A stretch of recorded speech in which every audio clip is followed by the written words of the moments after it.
Hello again to everyone. Our next speaker is Matthias Nevins. Matthias enjoys fishing. He's also passionate about baking bread.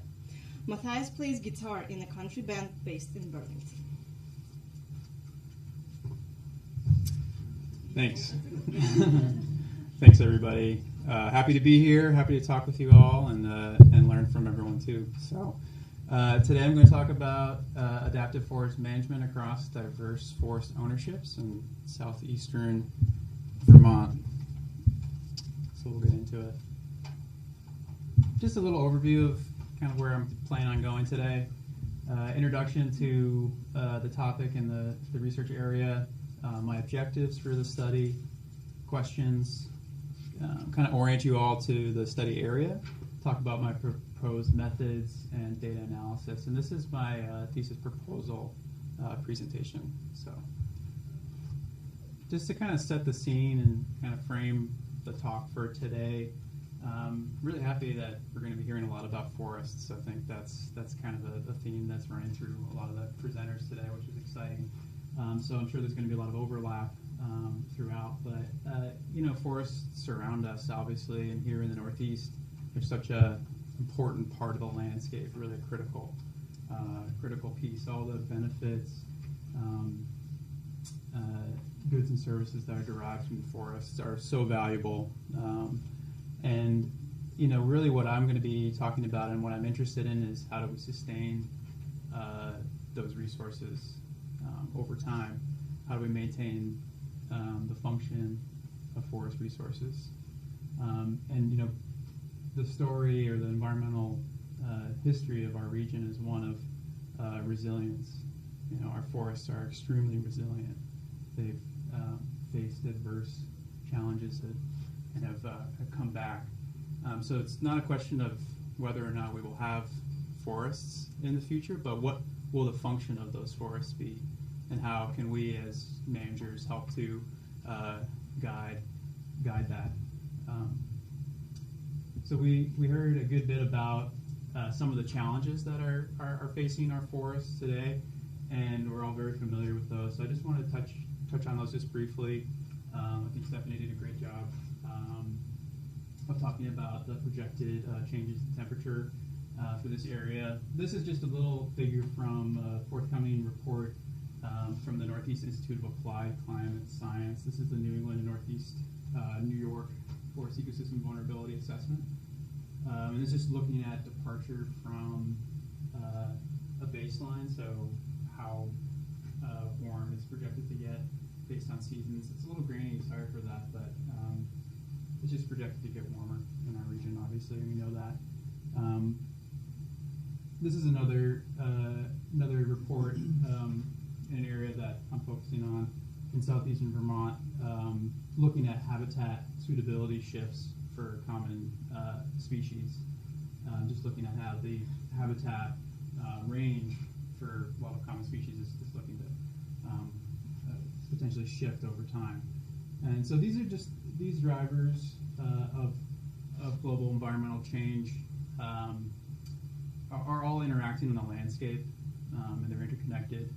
And this just kind of sets the stage for a very difficult atmosphere for managers, generally forest managers.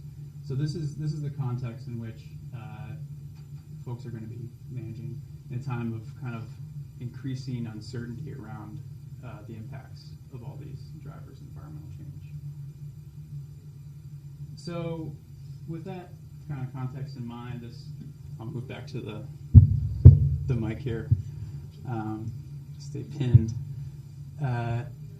Adaptive management has been an approach that I think has been used for a very long time, and it's continually used today. It's an iterative process. It's used this kind of toolbox approach, whereby you have a toolbox where you can, the challenges are going to come up day to day or year to year, but you can reach into that trusty toolbox and pull out, the tools that you need to kind of address that challenge. It might be some old traditional tools, or maybe some new and novel ones as well. But using a combination is really what I think managers are going to be looking to do in the future. And one of the new tools that I want to talk about today is landscape simulation models. And that's kind of the focus of some of the work that I'll be contributing to. And so just a little bit more on kind of adaptive management. This is a nice framework. This is coming from the Forest Service and their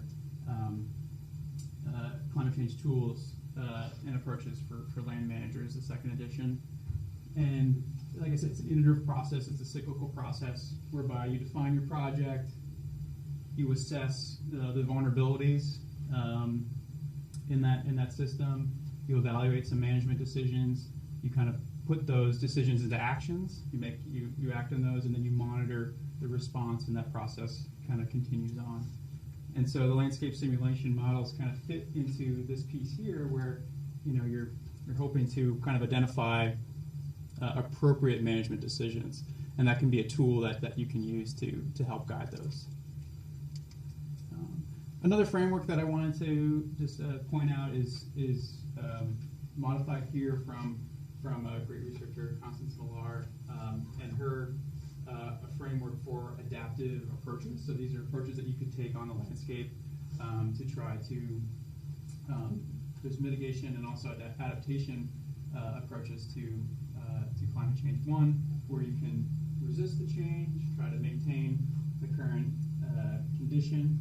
One, where you accommodate for that change while encouraging kind of a resilience, a return to a functional state similar to the one before, or transitioning the system to one that is kind of projected to be more prevalent in the future. And this is being tested on the ground with this adaptive silviculture for climate change experiment, most recently on the second college grant on Dartmouth's property in northern New Hampshire. So this kind of framework is what I'm interested in kind of evaluating, but in the kind of simulation context. So it's being done on the ground, but just to kind of aid that those efforts, looking to kind of project those into the future. So this resistance, resilience, and transition is something that I'm very interested in. This is just a little bit more on that, kind of gives a little more descriptive kind of background to those ideas. And again, this is related to that applied silviculture experiment. So getting into it, these are my objectives for my master's work here. I'm looking to simulate forest change over time in response to climate change and different management in the landscape, and use this simulation model to look at a large landscape, well, kind of small in this model's world, but for me it's a pretty good sized landscape to work with, one of mixed ownership, and that's very important here in New England. So my research questions are: how does species composition change within the landscape over time under these two climate scenarios and under different management? And what's the influence of ownership? How does that impact potential future forest dynamics? So just to orient you to the study area now, it's in Southeast Vermont, Windsor County, centered, a 50,000 acre landscape centered on the Marsh-Billings Rockefeller National Historical Park. The reason it's centered there is we're working with them, helping them update their current management plan, and they wanted to do some kind of simulate some of their forest management decisions into the future, and so we decided to kind of broaden that to a wider landscape, and so that's the basis of my work. So we can see 50,000 acres or so, 1,000 hectares, excuse me, I always mix back. It's a landscape of mixed ownership, primarily family forest owner, private family forest owner, with some state, private, and some federal ownership. And so we'll be looking to simulate management based on ownership. So what does private land's management look like in the landscape today? What are some alternative approaches that we could kind of play around with? Same with the other ownerships. Just zooming in further, this is the Marsh-Billings property, and as you can see, surrounded by land trust land, Vermont Land Trust, fee-owned property and easement, and also town ownerships, and then forest owners around. So that's the kind of context there. Getting into, thank you very much.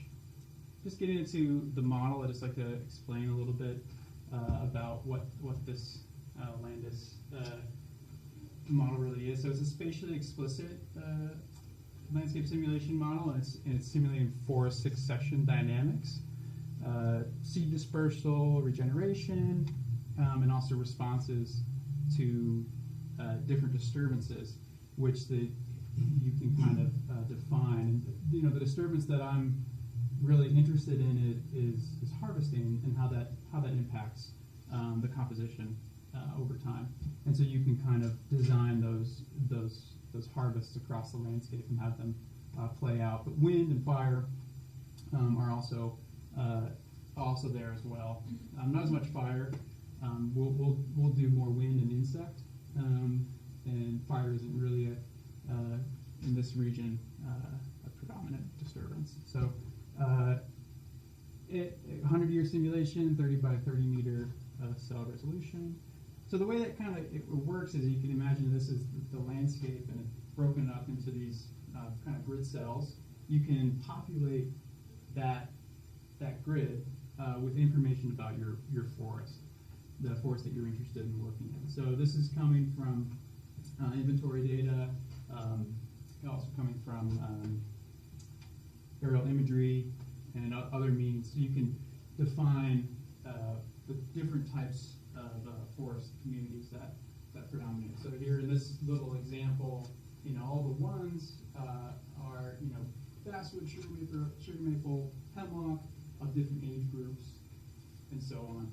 The landscape can also be broken up based on soil type and by management unit. So if you could kind of imagine those overlaying. This is what a 30 by 30 meter grid cell would look like on that landscape. So it's pretty fine scale. So we're looking to use two different climate change projections, and in the model those influence the growth rates and also the probability that species would reestablish. And then the management approaches, like I mentioned, I'm looking to simulate based on ownership. So if we were just looking at the Marsh-Billings Rockefeller National Historical Park, I would want to look at their current management plans and speaking with their current managers and say, what's the business as usual? What are they doing right now? Let's move that out into the future 100 years and see what are the range of possibilities there. And then what are some alternative approaches, kind of getting back to that framework, the resistance, resilience, response, transition. What are some alternative approaches that we can kind of work together to say, okay, well, we really want to test this out. We really want to try these things. And how might those play out over time? So I know I'm kind of running out of time here. Right when we got to the exciting stuff, data analysis. To look at question one, there's kind of 6 scenarios there. There's 3 management types, 2 climate scenarios. So looking to use a 2-way ANOVA. Just want to mention the currency that Landis works with is above ground biomass. So from that you can derive species diversity and other interesting measures. Question 2 is what's the influence of ownership on that landscape? And we'll look at using kind of a multivariate analysis to compare and contrast between the different ownership types. Just kind of linger there for a few seconds. Great. This is just an example of kind of a study, just to give a little more context. It's all kind of blurred colors back there, but what a wild art project. So this is just a landscape in Minnesota, and they use the same model. This is kind of current conditions. If you can imagine these different colors, I'm not sure if you can read any of these, but these are different forest types, different colors relate to different forest types. And over time, under different climate scenarios, different management approaches, you can see a shift in the composition of the forest. So that's kind of what we'll be looking to do in in this area. So just in closing, managers are kind of faced with increasing challenges with the uncertainty around global environmental change. So they're using this adaptive management approach, and landscape simulation models are kind of a newer tool that can be used. No simulation model is perfect, but some are useful, and so that's what we're hoping to do there. And we're looking to look at a larger landscape in southern Vermont and looking at those compositional shifts. Just some acknowledgments. And with that, I'm not sure if we have any time.